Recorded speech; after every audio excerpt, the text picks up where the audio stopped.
கர்த்தரும் இரட்சகருமாகிய இயேசு கிறிஸ்துவின் இனிய ஈடு இணையற்ற திருநாமத்தினாலே கிறிஸ்து இயேசுவில் ஜீவ ஊற்று என்கின்ற இந்த நிகழ்ச்சிக்கு உங்களை அன்புடன் வாழ்த்தி வரவேற்கிறேன். கர்த்தர் நல்லவர், அவரது கிருபை இரக்கம் என்றும் உள்ளது.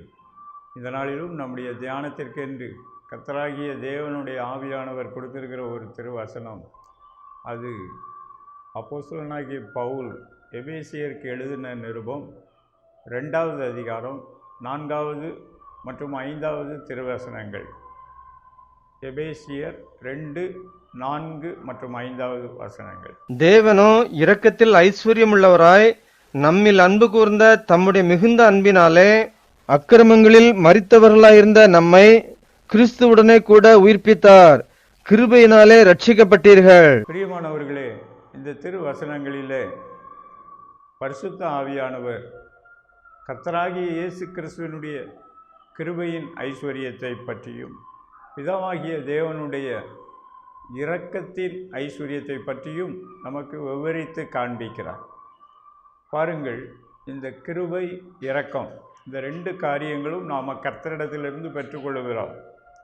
இவைகளை குறித்து கர்த்தர் நமக்கு ஒரு தெளிந்த புத்தியை கொடுக்கும்படிக்கு விரும்புகிறார். அதிலே நாம் அதை பெற்றுக்கொள்வோம் என்றால் அதன் மூலமாக ஆண்டவராகிய இயேசு கிறிஸ்துவையும் அவர் மூலமாக பிதாவாகிய தேவனையும் நாம் அண்டிக் கொள்ள முடியும், பற்றி கொள்ள முடியும். நம்முடைய வாழ்க்கையின் அனைத்து பகுதிகளிலும், நம்முடைய வாழ்வின் அனைத்து காலங்களிலும் இந்த பரலோகத்தின் தேவனிடத்திலிருந்து நமக்கு கட்டாயம் தேவையான அந்த ஒத்தாசையை நாம் பெற்றுக்கொள்ள முடியும். இதிலே எப்படி யாருக்கெல்லாம் அந்த கிருபையை கொடுக்கிறார், அந்த இரக்கத்தின் ஐஸ்வர்யத்திலிருந்து நாம் பங்கு பெறுகிறோம் என்பதை குறித்ததான ஒரு சில காரியங்களை நாம் தியானிக்க போகிறோம். அதில் இன்னும் கர்த்தர் நமக்கு வைத்திருக்கிற மேன்மைகளை எப்படி நாம் ஒரு மகன் ஒரு தகப்பனிடத்தில் எப்படி ஒரு ஒத்தாசையை பெற்றுக்கொள்ள முடியுமோ அதே போல் கர்த்தரிடத்திலிருந்தும் நாம் பெற்றுக்கொள்ளலாம் என்பதை குறித்ததான சில காரியங்களை நாம் தியானிக்க போகிறோம். ஆகவே ஜெபத்தோடு ஆண்டவருடைய முகத்தையே நோக்கி பார்த்து கொண்டு அமர்ந்திருப்போம். ஆண்டவர் நிச்சயமாக உதவி செய்வார். பிரியமானவர்களே, பரிசுத்த வேதாகமத்திலே கர்த்தர் நல்லவர், அவரது கிருபை என்றும் உள்ளது என்று குறிப்பிடப்பட்டிருக்கிறது. சில மொழிபெயர்ப்புகளிலே அவருடைய இரக்கம் என்றும் உள்ளது என்று சொல்லி குறிப்பிடப்பட்டிருக்கிறது.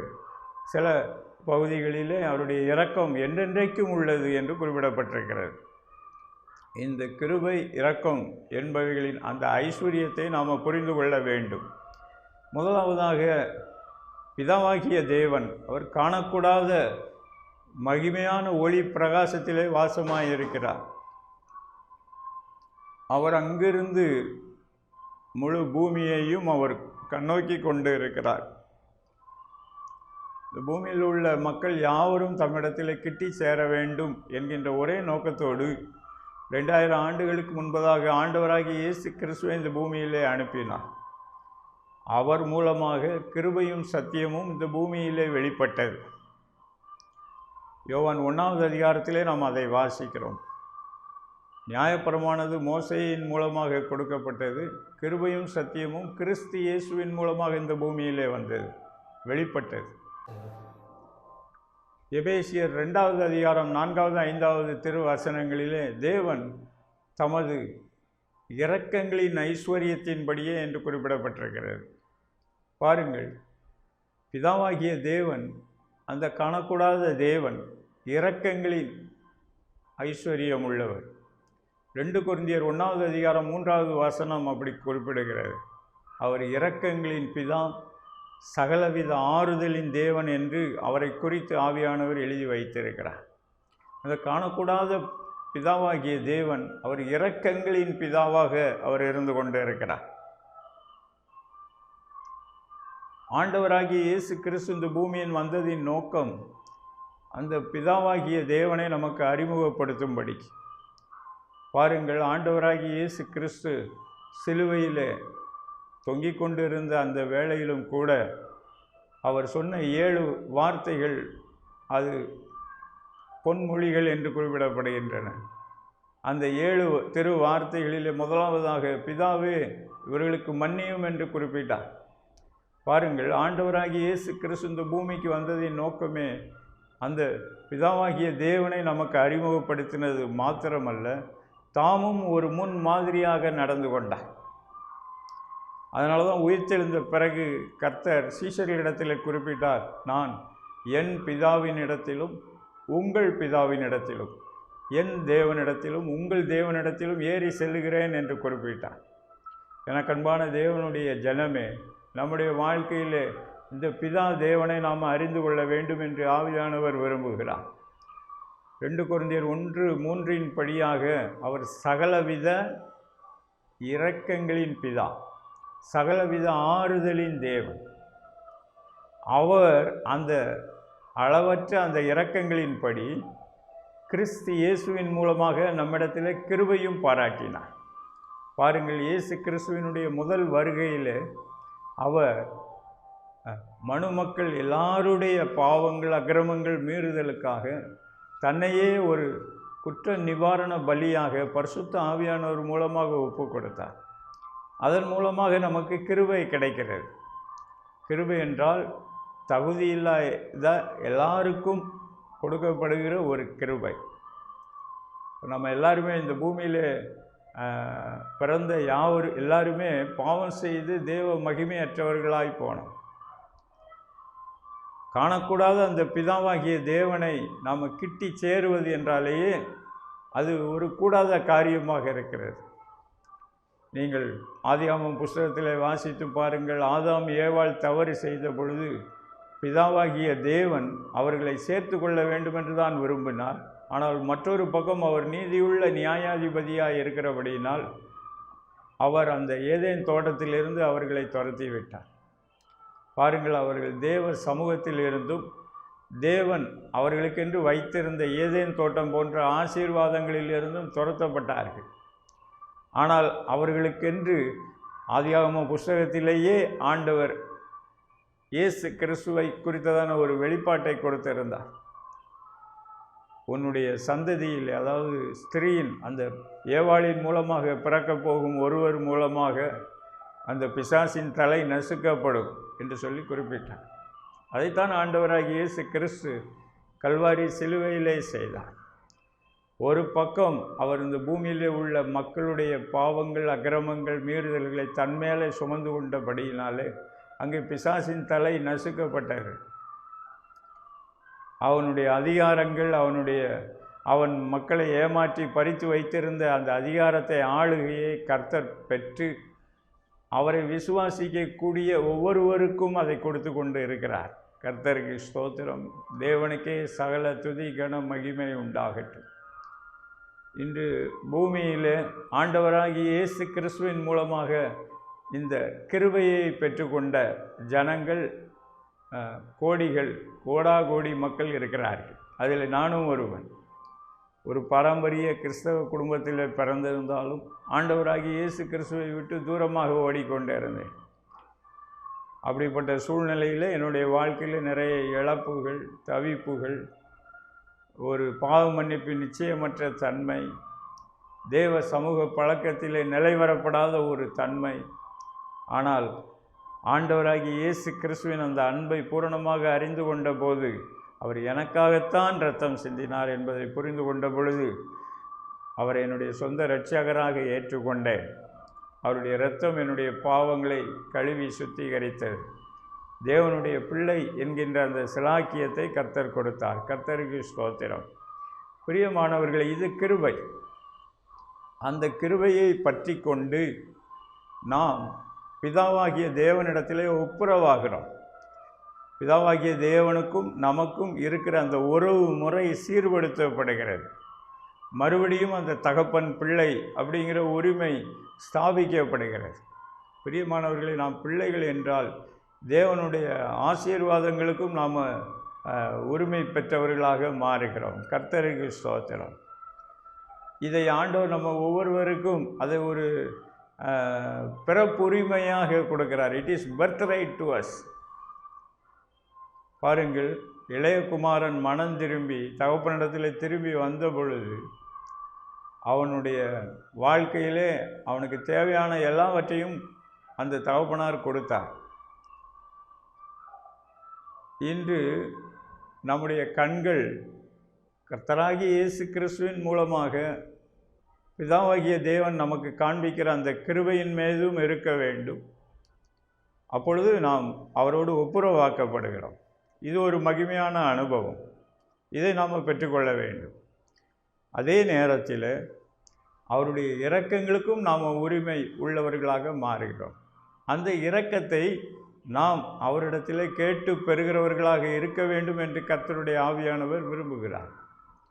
ஓசியா தீர்க்க தரிசன புத்தகம் குறிப்பிடுகிறது. 14வது அதிகாரம் 3வது திருவசனத்திலே, திக்கற்றவன் உம்மிடத்தில் இரக்கம் பெறுகிறான். ஆகவே நாம் அவரிடத்திலே அந்த இரக்கத்தை பெற்றுக்கொள்கிறோம் என்னும் எபிரேயர் 4வது அதிகாரம் 16வது திருவசனத்திலே பாருங்கள். அங்கே நாம் கிருபாசன தண்டையிலே இரக்கத்தை பெறும்படிக்கு ஏற்ற சமயத்தில் சகாயம் செய்யும் கிருபையை பற்றி கொண்டு இருக்க கிடவோம். பிரியமானவர்களே, நாம் இந்த பூமியில் இருக்கிற நாட்களிலேயே அந்த கிருபாசன தண்டை பாருங்கள், அது தமிழ் வேதாகமத்தில் கிருபாசனம் என்று குறிப்பிடப்பட்டிருக்கிறது. ஆங்கில வேதாகமத்தில் மெர்சி சீட், இரக்கத்தின் ஆசனம் என்று குறிப்பிடப்படுகிறது. இந்த கிருபையை நாம் பற்றி கொண்டு இருக்க வேண்டும். இன்னைக்கு எனக்கு தெரிந்த வகையில் பார்க்கும்போது இந்த கிருபையை அநேகர் புரிந்து வைத்துக் கொள்கிறார்கள். அந்த கிருபை எப்படிப்பட்ட கிருபை என்று அந்த எபிரேய நிருபத்தை எழுதினவர் 4:16 அழகாக குறிப்பிடுகிறார். அது சகாயம் செய்யும் கிருபை, அது நமக்கு உதவி செய்யும் கிருபை. உதவியிலேயே சகாயமாய் உதவி செய்யக்கூடிய அந்த கிருபையை கர்த்தர் நமக்கு இலவசமாக கொடுக்கிறார். இன்று பூமியில் ஒரு மனுஷியுடைய பாவங்கள், அக்கிரமங்கள், மீறுதல் மன்னிக்கப்படுகிறதற்கு கர்த்தர் அந்த ஒரு தீர்வை வைத்திருக்கிறார். இலவசமாக கொடுக்கிறார். இப்பொழுதே கொடுக்கிறார். இன்றைக்கே கொடுக்கிறார். இதை கேட்டுக்கொண்டு இருக்கிறவர்கள் யாராக இருந்தாலும் சரி, நீங்கள் இருக்கிற இடத்திலேயே இந்த வார்த்தைகளிலே உள்ள உண்மையை, சத்தியத்தை, யதார்த்தத்தை புரிந்து கொண்டு அந்த காணக்கூடாத பிதாவாகிய தேவனிடத்தில் ஆண்டவராகிய இயேசு கிறிஸ்துவின் மூலமாக என்னை மன்னியும் ஆண்டவரே என்று கேட்பீர்கள் என்றால் ஆண்டவர் உடனே அந்த மன்னிப்பின் நிச்சயத்தை உங்கள் இருதயத்தில், உங்கள் ஆத்துமாவில் இப்பொழுதே கொடுப்பார். அதே நேரத்தில் அந்த சகாயம் செய்யும் கிருபையை நாம் எல்லாரும் பற்றி கொண்டு இருக்க வேண்டும். பற்றி கொண்டு இருக்க வேண்டும் என்று ஆவியானவர் விரும்புகிறார். இந்த கிருபையின் மகத்துவத்தை நாம் புரிந்து கொள்ள வேண்டும். மேன்மையை புரிந்து கொள்ள வேண்டும். தகுதியில்லாத நமக்கு பிதாவாகிய தேவனுக்கு முன்பதாக தகுதிப்படுத்தப்படும்படிக்கு கர்த்தர் அந்த கிருபையை கொடுக்கிறார். அதே நேரத்தில் யோனா தீர்க்கதரிசியின் புத்தகம் 2வது அதிகாரத்திலே சொல்லப்பட்டிருக்கிறது, பொய்யான மாயைகளை பின்பற்றுகிறவர்கள் தங்களுக்கு வருகிற கிருபையை போக்கடிக்கிறார்கள். இன்று மாயான காரியங்களுக்கு அதிக முக்கியத்துவம் கொடுத்து அதை தேடும்போது என்ன ஆகிறது, நமக்கு கர்த்தர் கொடுத்திருக்கிற அந்த கிருபையை நாம் போக்கடிக்கிறோம். ஸ்தோத்திரம். பைபிளில் குறிப்பிடப்பட்டிருக்கிறது, இன்று கிருபையை நாம் போக்கடிக்க செய்வதற்கு அது ஒரு காரியமாக இருந்து கொண்டு இருக்கிறது. இன்று நம்முடைய ஆசை விருப்பங்கள் எப்படி இருந்து கொண்டு இருக்கிறது யோசனை பண்ணி பார்ப்போம். நாம் கிருபையை போக்கடித்து கொண்டு இருக்கிறோமா? அதை ஒரு விலையேற பெற்றதாக நினைக்கிறோமா? அதுக்கு பின்பதாக ஆண்டவராகிய இயேசு கிறிஸ்துவின் ஒப்பற்ற சிலுவை தியாகம் இருக்கிறது. ஸ்தோத்திரம். சங்கீத புஸ்தகத்தில் எழுதி வைத்திருக்கிறார், அந்த மீட்கும் பொருளை வேறு எதுவும் கொடுக்க முடியாது, எவரும் கொடுக்க முடியாது என்று எழுதப்பட்டிருக்கிறது. ஸோ அந்த கிருபையின் மகத்துவத்தை புரிந்து கொள்ள வேண்டும். அது கர்த்தரிடத்திலிருந்து மாத்திரம்தான் கிடைக்கக்கூடியது. நாம் பாவ மன்னிப்பு அடைவதற்கு அந்த ஒரு கிரையை மாத்திரம் கொடுக்கப்பட்டிருக்கிறது என்பதை திட்டமாய் நாம் அறிந்து கொள்ள வேண்டும். அதை பற்றி கொண்டு இருக்க வேண்டும். அதை போக்கடித்து விடக்கூடாது. அந்த கிருபையை பற்றி கொண்டு அந்த கிருபாசனத்தண்டையிலே, அந்த இரக்கத்தின் ஆசனம், அந்த ஆசனத்தண்டையிலே தைரியத்தோடு விசுவாசத்தோடு ஆண்டவரை பற்றி கொண்டு முன்னேறி செல்ல வேண்டும். முன்னேறி செல்லும்போது நம்முடைய வாழ்க்கையிலே தேவனுடைய இரக்கங்கள் நமக்கு கிடைக்கிறது. பிரியமானவர்களே, அந்த இரக்கங்கள் நம்முடைய வாழ்க்கைக்கு நாம் கடந்த காலங்களிலே எந்தெந்த விஷயங்களிலே பிசாசு நம்மை ஏமாற்றி வஞ்சித்து நம்முடைய சுகபலன் ஆரோக்கியம், நம்முடைய வாழ்க்கையில் நமக்கு கொடுக்கப்பட்டிருந்த நன்மைகள் ஆஸ்திகளை இழந்து தவிக்கிறோமோ அவைகள் எல்லாவற்றையும் நமக்கு கர்த்தர் திரும்ப கொடுக்கிறார். அதுதான் இரக்கங்களை குறித்ததான காரியம். பாருங்கள், இந்த இடத்துல ஆவியானவர் அதைத்தான் குறிப்பிடுகிறார். அந்த காணக்கூடாத பிதாவாகிய தேவனிடத்தில் அளவற்ற இரக்கங்களின் ஐஸ்வர்யத்தை அவர் வைத்திருக்கிறார். அந்த இரக்கங்களின் ஐஸ்வர்யத்தை நாம் நம்முடைய வாழ்க்கையில் அவருடைய கால அட்டவணையின்படி ஒன்றன் பின் ஒன்றாக பெற்றுக்கொள்ள முடியும். பாருங்கள், ஆண்டவராகிய இயேசு கிறிஸ்துவின் அருகில் இருந்த மற்ற சிலுவைகளிலே 2 கள்ளர்கள் அறையப்பட்டார்கள். அந்த 2 கள்ளர்களுமே கூட ஆண்டவராகிய இயேசு கிறிஸ்துவை பரியாசம் பண்ணினார்கள், நிந்தித்தார்கள். ஆனால் ஆண்டவராகிய இயேசு கிறிஸ்து பொறுமையோடு இருந்து, பிதாவே இவர்களுக்கு மன்னியும் என்று ஜெபித்தார். பக்கத்தில் இருந்தவர்களுக்கும் ஜெபித்தார், கூட இருந்தவர்களுக்காகவும் ஜெபித்தார், உங்களுக்காகவும் எனக்காகவும் கூட ஜெபித்திருக்கிறார். பாருங்கள், அதில் ஒரு கள்ளனுக்கு அந்த இடத்திலேயே மனம் திரும்புதல் வந்தது. உடனே அவன் ஆண்டவராகிய இயேசு கிறிஸ்துவிடம் சொன்னான், நீர் உம்முடைய ராஜ்யத்திலே வரும்போது என்னை நினைத்தருளும் என்று சொல். உடனே ஆண்டவராகிய இயேசு கிறிஸ்து சிலுவையிலே அந்த நேரத்திலே தொங்கிக் கொண்டிருந்தாலும் ஒரு மனுஷனுக்கு பரலோகத்தை கொடுக்கக்கூடிய அதிகாரம் அவருக்கு இருந்தது. ஆகவே தான் சொன்னார், இன்றைக்கே என்னோடு கூட நீ பரதேசில் இருப்பாய் என்று சொல். பாருங்கள், அவன் கிருபையும் பெற்றான், பரலோகத்துக்கு செல்லக்கூடிய இரக்கத்தையும் பெற்றான். இன்று நம்முடைய வாழ்க்கையில் நாம் இந்த கிருபையை பெற்றுக்கொள்கிறோம். தொடர்ந்து இரக்கங்களையும் ஆண்டவரிடத்தில் பெற்றுக்கொள்ள வேண்டும். அந்த இரக்கங்களையும் நாம் ஆண்டவரிடத்தில் தைரியமாய் பெற்றுக்கொள்ளும் பொழுது தேவன் அதை நம்முடைய வாழ்க்கையிலே கொடுக்க வல்லவராக இருந்து கொண்டே இருக்கிறார். பாருங்கள், ஓசியா 14:14 3வது திருவசனத்திலே சொல்லியிருக்கிறார், திக்கற்றவன் உம்மிடத்தில் இரக்கம் பெறுகிறான். ஆண்டவராகிய இயேசு கிறிஸ்து குறிப்பிட்டார், நான் உங்களை திக்கற்றவர்களாக விடேன் என்று குறிப்பிட்டார். பாருங்கள், இது அருமையான ஒரு காரியம். ஆண்டவர் தாமே சீசர்களிடத்தில் சொன்னார், நான் திக்கற்றவர்களாக விடேன், நான் உங்களிடத்தில் திரும்பவும் வருவேன் என்று குறிப்பிட்டார். இன்று உயிர்த்தெழுந்த இயேசு கிறிஸ்து நம்மோடு கூட அவர் அடிக்கடி நம்மை சந்திக்கக்கூடியவராக, நம்மோடு சஞ்சரிக்கக்கூடியவராக அவர் இருந்து கொண்டு இருக்கிறார். அது மாத்திரமல்ல, அந்த தேவனுடைய அந்த இரக்கத்தின் ஐஸ்வர்யத்திலே நாம் பங்கு பெறச் செய்கிறவராகவும் அவர் இருந்து கொண்டே இருக்கிறார். கர்த்தருக்கு ஸ்தோத்திரம், தேவனுக்கே மகிமை. ஆண்டவராகிய இயேசு கிறிஸ்து முதன்முறையாக இந்த பூமிக்கு வந்த நாளிலே கூட அவர் அநேகருக்கு இந்த கிருபையையும் அந்த இரக்கத்தின் ஐஸ்வர்யத்தையும் வெளிப்படுத்தினார். காரணம், ஆண்டவராகிய இயேசு கிறிஸ்து குறிப்பிட்டார், என்னை கண்டவன் பிதாவை கண்டிருக்கிறான் என்று குறிப்பிட்டார். பாருங்கள், அவரை நாம் புரிந்து கொள்ளும் பொழுது அவர் மூலமாக இந்த இரக்கமும் வெளிப்படுகிறது.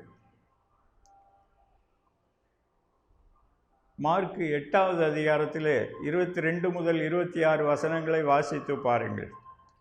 அங்கே ஆண்டவராகிய இயேசு கிறிஸ்து இந்த பெத்சாயிதா என்கின்ற ஒரு ஊருக்கு போகிறார். அங்கே பிறவி குருடன் ஒருவன் இருக்கிறான். அவனை சுகமடைய செய்ய ஆண்டவராகிய இயேசு கிறிஸ்து அவனுடைய கைகளை பிடித்து அந்த ஊரை விட்டு வெளியே கூட்டிக் கொண்டு வருகிறார். கர்த்தருக்கு ஸ்தோத்திரம், தேவனுக்கே மகிமை உண்டாகட்டும். பிரியமானவர்களே, இன்று ரட்சிக்கப்பட்ட ஒவ்வொருவரும் கர்த்தர் நம்மை எந்த இடத்திலே வைக்க வேண்டும் என்று விரும்புகிறாரோ அந்த இடத்திலே இருக்க வேண்டும். ஆவியானவர் எழுதி வைத்திருக்கிறார். அப்போஸ்தலர் நடவடிக்கைகளிலே அப்போஸ்தலர்கள் மூலமாக ஆவியானவர் குறிப்பிட்டார், அவர் குடியிருப்பின் எல்லைகளை நியமித்திருக்கிறார் என்று குறிப்பிட்டார். அடுத்தபடியாக ஆண்டவராகிய இயேசு கிறிஸ்து இந்த பூமிக்கு முதன்முறையாக வந்த பொழுது இந்த காணக்கூடாத பிதாவாகிய தேவனுடைய கிருபை மற்றும் இரக்கங்களின் ஐஸ்வர்யங்களை அவர் வெளிப்படுத்தினார். காரணம், ஆண்டவராகிய இயேசு கிறிஸ்து குறிப்பிட்டார், என்னை கண்டவன் பிதாவை கண்டிருக்கிறான் என்று குறிப்பிட்டார். பிதாவின் மகிமை ஆண்டவராகிய இயேசு கிறிஸ்துவின் மூலமாக பூமியில் வெளிப்பட்டது. நீங்கள் மார்க்கு எழுதின சுவிசேஷம் 8வது அதிகாரம் 22 முதல் 26 வசனங்களை வாசித்து பாருங்கள். அங்கே ஆண்டவராகிய இயேசு கிறிஸ்து பெத்சாயிதா என்கின்ற ஒரு ஊருக்கு செல்லுகிறார், கிராமத்திற்கு செல்லுகிறார். அங்கே பிறவி குருடனாக இருந்த ஒரு மனிதனுடைய கண்களை சுகமாக்க அவர் சித்தம் வைத்திருந்தார். அந்த மனிதனை கையை பிடித்து அந்த ஊருக்கு வெளியே கொண்டு வருகிறார். பாருங்கள், இன்று சில காரியங்களில் கர்த்தர் அற்புதம் செய்யும் பொழுது சுற்றுப்புற சூழ்நிலைகள் கூட சில நேரங்களிலே அதை தடை செய்கிறதாக இருந்து கொண்டு இருக்கிறது. பாருங்கள், அந்த நபர் மேலே உமிழ்ந்து அவன் பார்வை அடையும்படிக்கு அனுக்கிரகம் செய்கிறார். அதற்கு பிறகு அவனிடத்தில் கேட்கிறார், நீ என்ன காண்கிறாய் என்று கேட்கிறார். அவன் மரங்களைப் போல நான் மனிதர்களை பார்க்கிறேன் என்று சொல்லி குறிப்பிடுகிறார். அப்போது ஆண்டவராகிய இயேசு கிறிஸ்து மறுபடியும் தன்னுடைய கரங்களை அந்த மனிதன் மேலே வைத்து அவனை ஏறிட்டு பார்க்கும்படிக்கு செய்கிறார். அப்பொழுது அவன் பார்வை அடைகிறான். கர்த்தருக்கு ஸ்தோத்திரம், தேவனுக்கே மகிமை உண்டாகட்டும். பாருங்கள், இந்த அற்புதத்தின் மூலமாக நாம் சில காரியங்களை புரிந்து கொள்ள முடியும். பாருங்கள், அந்த அற்புதத்தை பெற்ற பிறகும் அந்த மனிதனை திரும்பி மறுபடியும் ஊருக்குள்ளே போகாதே, ஒருவருக்கும் இதை குறித்து சொல்லாதே என்று கட்டளை எடுக்கிறார். பாருங்கள், அந்த ஊரிலே அந்த ஆவிக்குரிய சூழ்நிலை அப்படி இருந்து கொண்டு இருந்தது. ஆண்டவருடைய வல்லமை அவர்களை சந்திக்க வேண்டும் என்று ஆண்டவர் விரும்பினார். தன்னுடைய கிருபையையும் தன்னுடைய இரக்கங்களையும் காண்பிக்க வேண்டும் என்று விரும்பினார். பாருங்கள், சுகம் பெற்ற பிறகும் அவனை அந்த ஊருக்குள்ளே கிராமத்துக்குள்ளே செல்ல வேண்டாம் என்று குறிப்பிட்டார். பிரியமானவர்களே, நாம் சில காரியங்களை புரிந்து கொள்ள வேண்டும். கர்த்தர் நம்ம எந்த இடத்துல இருக்க சொல்லுகிறாரோ அந்த இடத்துல இருக்க வேண்டும்.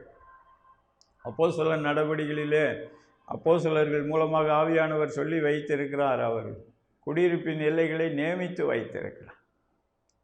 பாருங்கள், இந்த பெத்சாயிதா கிராமம் வேதாகமத்திலும் மற்ற இடங்களிலும் குறிப்பிடப்பட்டிருக்கிறது.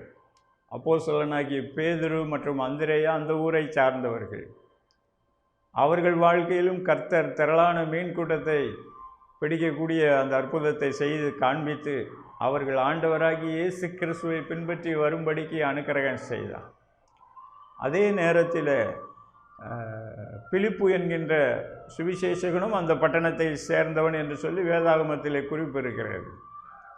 அதே நேரத்தில் ஆண்டவராகி இயேசு கிறிஸ்து ஒரு குறிப்பிட்ட இடத்திலே அந்த பட்டணத்திற்கு ஐயோ என்று குறிப்பிடுகிறார். பெத்சாயிதாவே உனக்கு ஐயோ, உன்னிலே செய்யப்பட்ட கிரியைகள் தீருவிலும் சீதோனிலும் செய்யப்பட்டிருந்தால் அந்த பட்டணம் ரெட்டுடுத்தி சாம்பலில் உட்கார்ந்து மனம் திரும்பி இருக்கும் என்று குறிப்பிட்டார். காரணம், அந்த ஊர் அவ்வளவு ஒரு இருளான சூழ்நிலைகளினால் நிறைந்ததாக காணப்பட்டது. எனக்கன்பான தேவனுடைய ஜனமே, நம்முடைய வாழ்க்கையில் தேவனுடைய இரக்கங்களை பெற்றுக்கொள்ள வேண்டும் என்று விரும்புகிறோமா? ஆவியானவர் நமக்கு என்னென்ன காரியங்களை சொல்லுகிறாரோ அதற்கு கீழ்ப்படியே நம்ம ஆயத்தமாக இருக்க வேண்டும்.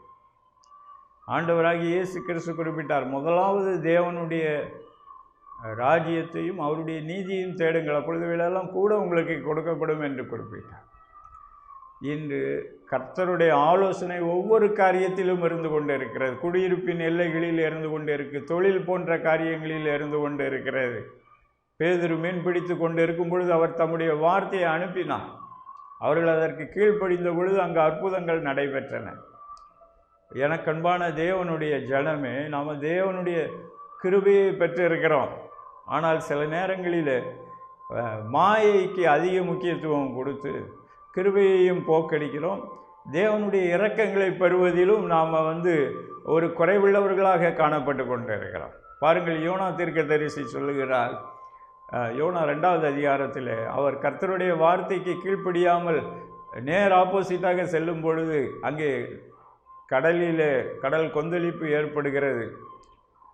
கடைசியிலே நீங்கள் யோனாவின் புத்தகத்தை எடுத்து வாசித்து பாருங்கள், நீங்கள் அதை புரிந்து கொள்ளலாம். அவர் கடலிலே தூக்கி போடப்படுகிறார். அங்கே மீனின் வயிற்றுக்குள்ளே இருந்து மனம் திரும்பி ஆண்டவரிடத்தில் முறையிடுகிறார். அதில் அவர் சொன்ன அந்த ஜெபத்தை நீங்கள் வாசித்து பாருங்கள். பொய்யான மாயைகளை பின்பற்றுகிறவர்கள் தங்களுக்கு வருகிற கிருபையை போக்கடிக்கிறார்கள். இன்று நம்முடைய வாழ்க்கையிலே தேவனுடைய திட்டத்தின் ஆலோசனைகளுக்கு நாம் அவருடைய ஆலோசனைகளுக்கு கீழ்ப்படுகிறோமா? இல்லைன்னா, பிரதர் என்னுடைய தொழில் அப்படி, பிரதர் என்னுடைய வேலை இப்படி, பிரதர் நான் இந்த இடத்துல தான் குடியிருக்க முடியும் என்று சொல்லி நம்மை நாமே சமரசம் செய்து கொள்கிறோமா? பிரியமானவர்களை யோசனை பண்ணி பார்ப்போம். ஸ்தோத்திரம். பாருங்கள், அந்த பார்வையடைந்த அந்த சகோதரனுக்கு கர்த்தர் சொல்கிறார், மறுபடியும் அந்த கிராமத்துக்குள்ளே போகாதே என்று சொல்லி குறிப்பிடுகிறார். பாருங்கள், அந்த பட்டணங்கள் பிற்காலத்தில் பெரும் நியாய தீர்ப்புக்கு உள்ளாகும் என்பதை ஆண்டவராகிய இயேசு கிறிஸ்து முன் அறிவித்தார். அவர் மரித்து உயிர்த்து பரலோகத்துக்கு போன பின்பு, ஸ்தோத்திரம், இஸ்ரவேல் நாடு அதனுடைய தன்மையை இழந்து போனது. முக்கியமாக இந்த பட்டணங்களும் இந்த கிராமங்களும் பாதிக்கப்பட்டிருக்கும் என்பதில் எந்த விதமான ஐயமும் இல்லை. எனக்கன்பான தேவனுடைய ஜனமே, கர்த்தருடைய ஆலோசனைக்கு முதலிடம் கொடுத்து பழகுங்கள், உங்கள் வாழ்க்கை செழிக்கும். பாருங்கள், அந்த குருடனாயிருந்து பார்வையடைந்த அந்த சகோதரன் கர்த்தரிடத்தில் ஒரு இரக்கத்தை பெற்றுக்கொண்டான், கிருபையும் பெற்றுக்கொண்டான், இரக்கத்தையும் பெற்றுக்கொண்டான். அதே போல் நீங்கள் யோவான் எழுதின சுவிசேஷம் 5வது அதிகாரத்திற்கு நேராக நீங்கள் உங்களுடைய வேதாகமத்தை திருப்பி பாருங்கள். அங்கே பெதஸ்தா என்கின்ற ஒரு இடத்தை குறித்து நாம் பார்க்கிறோம். பெதஸ்தா என்றாலே அது தேவனுடைய கிருபை மற்றும் இரக்கத்தின் அளவற்ற அன்பின் வீடு. ஹேசத், பெத் என்றால் வீடு, ஹேசத் என்றால் தேவனுடைய பெரும் அன்பு, இரக்கத்தின் வீடு என்று குறிப்பிடப்படுகிறது. பாருங்கள், அதில் ஒரு நபர் 38 வருடமாக அவன் திமிர் வாதத்தினாலே கஷ்டப்பட்டு அவன் அவதிப்பட்டு கொண்டு இருக்கிறான். பாருங்கள், அந்த காலத்திலே அந்த பெதஸ்தா குளத்திலே ஒரு தேவதூதன் இறங்கி கலக்கும்போது வியாதிப்பட்டவர்கள், எப்படிப்பட்ட வியாதி நோய்வாய்ப்பட்டிருந்தவர்களானாலும் அந்த குளத்தில் யார் இறங்குகிறார்களோ அவர்கள் சுகமாக்கப்படுவார்கள். அது வழக்கமாக அங்கு நடைபெற்று கொண்டிருந்த ஒரு காரியம். இந்த நபர் 38 வருடங்களாக எனக்கு என்னைக்கு அந்த தேவனுடைய அன்பு, மிகுந்த அன்பு, இரக்கம் கிடைக்கும் என்று காத்து கொண்டு இருக்கிறான். பாருங்கள், அவனுக்கு 38 ஆண்டுகளாக கிடைக்கவில்லை. அதே நேரத்தில் அந்த நபர் தேவனுடைய கிருபைக்காக, இரக்கத்துக்காக காத்திருந்தபடியினாலே அருகிலே செல்கிறார். சென்று, நீ சுகமடைய வேண்டும் என்று விரும்புகிறாயா என்று கேட்கிறார். அவன் ஒரே வரியில் பதில் சொல்லியிருக்கலாம், ஆமாம் நான் சுகமடைய விரும்புகிறேன் என்று சொல்லியிருக்கலாம். பாருங்கள், அவன் அந்த நேரத்திலும் அவனுக்குள்ளே ஒரு உள்ளான புலம்பல் இருக்கிறது. என்னை உள்ளே கொண்டு போய் விடுவதற்கு யாரும் இல்லை என்று சொல்லி அவன் அங்கலாய்க்கிறான். பாருங்கள், அவன் தன்னுடைய சொந்த குடும்பத்தாரால் கூட கைவிடப்பட்டவனாக இருந்தான், உறவினர்களால் கைவிடப்பட்டவனாக இருந்தான். ஆனாலும் ஆண்டவராகி இயேசு கிறிஸ்து அவன் மேல் மனதுருகி உன்னுடைய படுக்கையை எடுத்து கொண்டு நட என்று குறிப்பிட்டார். அவன் உடனே தேவ ஆவியின் பலத்தினால் சுகமடைந்தான். அவன் எழும்பி நடந்து அவன் தேவாலயத்திற்குள்ளே சென்று தேவனை மகிமைப்படுத்தினான். பாருங்கள், அந்த நாள் யூதர்களுடைய வழக்கத்தின்படி படுக்கையை தூக்கி கொண்டு நடக்கக்கூடாது. ஆனால் இயேசு தெரிந்தே சொன்னார், படுக்கையை எடுத்துக்கொண்டு நட என்று சொல்லி. காரணம் அவரே சொல்லியிருக்கிறார். ஆமாம், அந்த காலத்தில் இருந்த யூத மதவாதிகளிடத்தில் சொல்லியிருக்கிறார், உங்களிலே ஒருவனுக்கு கழுதையோ எருதோ குழியில் போய் விழுந்தா நீ இன்றைக்கி ஓய்வு நாள், இதை நீ தூக்கி விட மாட்டேன்னு சொல்லுவாயா என்று சொல்லி குறிப்பிட்டார். அதே போல் அந்த மதவாதிகள் அந்த மனிதனை பிடித்து வைத்து ஏன் படுக்கையை தூக்கிட்டு போகிற அப்படின்னு கேட்குறாங்க. அப்போ அவன் சொல்கிறான், என்னை சுகமாக்கினவர் இந்த படுக்கையை தூக்கி கொண்டு நடக்க சொன்னார் என்று சொல்லி. பாருங்கள், அங்கே மறுபடியும் இயேசு அவனை பார்க்கிறார். பார்த்து, நீ சொஸ்தமானாய், இனி அதிக கேடு உனக்கு வராதபடிக்கு இனி பாவம் செய்யாதே என்று சொல்லி எச்சரிக்கிறார். இன்று தேவனுடைய இரக்கங்களை நாம் பெற்றுக்கொள்கிறதில் இந்த தவறான மதவாதங்கள் அதை தடை செய்து கொண்டு இருக்கிறது ஒன்று. மற்றொரு பக்கம் ஒரு மனிதனுடைய பாவ சூழ்நிலைகள் அவனை தேவனுடைய அந்த இரக்கங்களை பெற்றுக்கொள்வதை தடை செய்து கொண்டு இருக்கிறார். எனக்கன்பான தேவனுடைய ஜனமே, அப்போஸ்தலனாகிய பவுல் குறிப்பிடுகிறார், வேத வாக்கியங்களின்படி நடக்க தீர்மானித்திருக்கிற உங்கள் மீது தேவனுடைய இரக்கங்கள் வரும் என்று குறிப்பிடுகிறார். இன்று நாம் ரட்சிக்கப்படுகிறோம், பெற்றுக்கொள்கிறோம், கர்த்தருக்கு ஸ்தோத்திரம். அடுத்து கர்த்தர் நமக்கு சொல்லுகிற நேரடி வார்த்தையின் மூலமாக கிறிஸ்துவின் உபதேசத்தின்படியான அந்த வார்த்தைகளின்படியாக நாம் நடக்க தீர்மானிக்கும் பொழுது தேவனுடைய இரக்கங்களை நாம் பெற்றுக்கொள்கிறோம். இன்று நம்முடைய வாழ்க்கை எப்படி இருந்து கொண்டே இருக்கிறது? ஆவியானவர் நம்மை சோதித்து பார்க்க வேண்டும் என்று, நம்மை நாமே சோதித்து பார்க்க வேண்டும் என்று விரும்புகிறார். இன்று நான் இந்த காரியத்தில் தேவன் எனக்கு ஒரு இரக்கம் செய்ய வேண்டும் என்று சொல்லி அநேக நாட்களாக நான் நினைத்து கொண்டு இருக்கிறேன். ஆனால் எனக்கு இன்னும் கிடைக்கவில்லையே என்று சொல்லி அங்கலாய்த்து கொண்டு இருக்கிறோமா? ஒரு நிமிடம் யோசித்து பாருங்கள், யோசித்து பாருங்கள். பிரியமானவர்களே, ஆவியானவர் கிறிஸ்து இயேசுவின் மூலமாக இந்த தேவனுடைய ஒப்பற்ற கிருபை இரக்கங்களின் ஐஸ்வர்யத்திலே நாம் பங்கு பெற வேண்டும் என்று விரும்புகிறார். இந்த எபேசியர் 2வது அதிகாரம் 4வது 5வது வசனங்கள் அதைத்தான் சொல்லுகிறது. அவருடைய மிகுந்த இரக்கத்தின் ஐஸ்வர்யத்தினாலே, மிகுந்த அன்பினாலே, கிறிஸ்து இயேசுவில் உள்ள அந்த கிருபையை கொண்டு அவர் நம்மை ரட்சிக்கிறார். ரட்சிக்கிறது மாத்திரமல்ல, அந்த தேவனுடைய இரக்கங்களுக்கு நாம் எல்லாம் உரிமை பங்காளர்களாக இருக்கும்படிக்கு செய்கிறார். இதிலே ஆவியானவர் நம்மிடத்தில் எதிர்பார்க்கக்கூடிய காரியம் தேவனோடு கூட ஒப்புரவாக வேண்டும். முதலாவது தேவனுடைய ராஜ்யத்தையும் அவருடைய நீதியையும் தேட வேண்டும். அவரை தொழுது சேவிக்க வேண்டும். ரோமர் 10:12 அப்படி சொல்லுகிறது. அவரை தொழுது கொள்ளுகிற யாவருக்கும் அவர் ஐஸ்வர்ய சம்பன்னராக இருந்து கொண்டு இருக்கிறார். யாராயிருந்தாலும் சரி, தொழுது கொள்ளும் பொழுது கர்த்தர் நம்மை வழி நடத்துகிறார். எந்த இடத்துல இருக்க வேண்டும், என்ன தொழிலை செய்ய வேண்டும், என்ன வேலை வாய்ப்புகளை செய்ய வேண்டும் போன்ற ஆலோசனைகளை, ஆவிக்குரிய ஆலோசனைகளையும் தருகிறார், பூமிக்குரிய ஆலோசனைகளையும் தருகிறார். அதுக்கு கீழ்ப்படியும் பொழுது நம்முடைய வாழ்க்கையிலே அவருடைய இரக்கங்களின் ஐஸ்வர்யத்திலிருந்து நாம் பங்கடைகிறோம். இது உண்மையான காரியம். நீங்கள் கர்த்தரிடத்தில் கேட்டு பழகுங்கள். ஆண்டவர் உங்களை நடத்தி செல்ல அவர் வல்லவராக இருந்து கொண்டு இருக்கிறார், உண்மையுள்ளவராக இருந்து கொண்டு இருக்கிறார், அவருடைய ஆலோசனைகளை தர வல்லவராக இருந்து கொண்டு இருக்கிறார். அவருடைய கிருபை நமக்கு போதுமானதாக இருந்து கொண்டு இருக்கிறது. விசுவாசத்தினால் கிருபையை கொண்டு நாம் ரட்சிக்கப்படுகிறோம். அது தேவனுடைய ஈவு. It is a gift of God. தொடர்ந்து நாம் தேவனுடைய இரக்கங்களை இந்த பூமியிலே நாம் சுதந்தரித்து கொள்ள கர்த்தர் நமக்கு உதவி செய்ய வல்லவராக இருக்கிறார். நம் கண்களை மூடி ஆண்டவரை நோக்கி பார்ப்போமா? இருக்கிற இடங்களிலே கர்த்தருக்கு முன்பதாக மனத்தாழ்மையோடு, ஆண்டவரே ஸ்தோத்திரம், உம்முடைய இரத்தத்தின் மூலமாக பிதாவாகிய தேவனுக்கு முன்பதாக என்னை ஒப்புரவாக்கும் என்று கேளுங்கள்.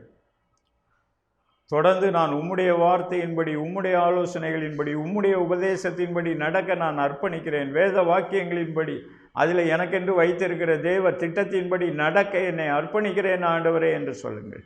அதில் என்னுடைய சுய இஷ்டமோ, மாம்சத்தின் சிந்தையோ, மாம்சத்தின் கிரியைகளோ வேண்டாம் ஆண்டவரே என்று சொல்லுங்கள். ஆண்டவர் உங்களுக்கு ஒரு வெற்றி வாழ்க்கையை கொடுக்க போவதாக பேசுகிறார். ஆண்டவரே, இந்த நேரத்திலும் ஜெபத்தில் ஒருமனப்படுகிற ஒவ்வொருவருக்காகவும் ஜெபம் பண்ணுகிறோம். அவருடைய வாழ்க்கையில் உங்களுடைய இரத்தம் தெளிக்கப்படட்டும். ஆவியானவர் ஒவ்வொருவரோடும் போராடி கொண்டு இருக்கிறேன். அதிலே தேவன் விரும்புகிறபடி, தேவனுக்கு பிரியமானதை செய்ய ஒவ்வொருவருக்கும் போதித்து நடத்துவீராக. அவருடைய குடியிருப்பின் எல்லைகளை காண்பிப்பீராக. அவருடைய வாழ்க்கையில் எந்த விதத்திலே அவர்கள் தடுமாறி கொண்டு இருக்கலாம், அது சரீரப்பிரகாரமான பாடுகளாக இருக்கலாம், அல்லது ஒரு பிழைப்பில்லையே, வருமானம் இல்லையே, திக்கற்ற சூழ்நிலையில் இருக்கிறேனா என்கின்ற காரியமாக இருக்கலாம். திக்கற்றவன் உம்மிடத்தில் இரக்கம் பெறுவான் என்று சொன்னபடியா நான் உங்களை திக்கற்றவர்களாக விடேன், நான் உங்களிடத்தில் வருவேன் என்று சொல்லியிருக்கிறேன். இப்பொழுதே ஒவ்வொரு அருகிலும் நீர் தோன்றி ஒவ்வொருவருடைய கண்ணீரையும் துடைப்பீராக. அவருடைய துக்கங்கள் சந்தோஷமாக மாறட்டும். ஆண்டவரே, அவர்களுக்குரிய நன்மைகள், அவர்களுக்குரிய வருமானம், அவர்களுக்குரிய ஆண்டவரே பிழைப்பு உம்முடைய நாமத்தினாலே உண்டாகும்படிக்கு ஜெபம் பண்ணுகிறோம். உம்முடைய நாமத்தினாலே அவர்களுக்குரிய நன்மைகள் கொடுக்கப்படுவதாக. ஆண்டவராகிய இயேசு கிறிஸ்துவின் நாமத்தினாலே தேவரீர் அவர்களுக்கென்று உள்ள வழிவாசல்களை திறப்பீராக. உம்முடைய கிருபை மற்றும் இரக்கத்தின் ஐஸ்வர்யத்திலிருந்து ஒவ்வொருவருக்கும் உள்ள ஆண்டவரே சுதந்திர வீதங்களை கட்டளையிடுவீராக, ஆசீர்வதிப்பீராக. ஆண்டவரே, அதிலே அவர்களை மோசம் போக்குகிற உலக பிரகாரமான தவறான கிரியைகள், தவறான ஆலோசனைகள் எல்லாம் அவமாய் போகட்டும். கர்த்தருடைய ஆசீர்வாதம் ஒவ்வொருவர் மீதும் இப்பொழுதே இறங்கட்டும். அப்பா, ஸ்தோத்திரம், ஸ்தோத்திரம். உம்முடைய இயற்கைக்கு அப்பாற்பட்ட அதிசயமான வல்லமை இறங்கட்டும். அவருடைய சரீரங்களில் என்ன பாடுகள் இருந்தாலும், நோய்கள், பலவீனங்கள் இருந்தாலும் உம்முடைய நாமத்தினாலே அது சீர்படுத்தப்படட்டும். பரிபூர்ண சுகபலன், ஆரோக்கியம் அற்புதமாய் ரெஸ்டோர் பண்ணப்படட்டும். ஆண்டவரே ஸ்தோத்திரம். எங்கள் ஜெபங்கள் எல்லாவற்றையும் கேட்டதற்காக நன்றி சொல்லுகிறோம். கர்த்தருடைய வல்லமை இறங்குகிறது. அவருடைய கிரியேட்டிவ் பவர், ரெசரேட்டிவ் மிரக்கிள்ஸ் ஒவ்வொருவர் மீதும் இறங்கி கொண்டு இருக்கிறது என்று கர்த்தருடைய ஆவியானவர் சொல்லுகிறார். ஆண்டவருக்கு நன்றி சொல்லி பெற்றுக்கொள்வீர்களாக. தேவனே, உமக்கே சகல துதி கனம் மகிமையாக எடுக்கிறோம். கிறிஸ்தேசுவின் நாமத்தில் ஜெபிக்கிறோம் ஜீவனுள்ள எங்கள் நல்ல பிதாவே. ஆமென், ஆமென். God bless you.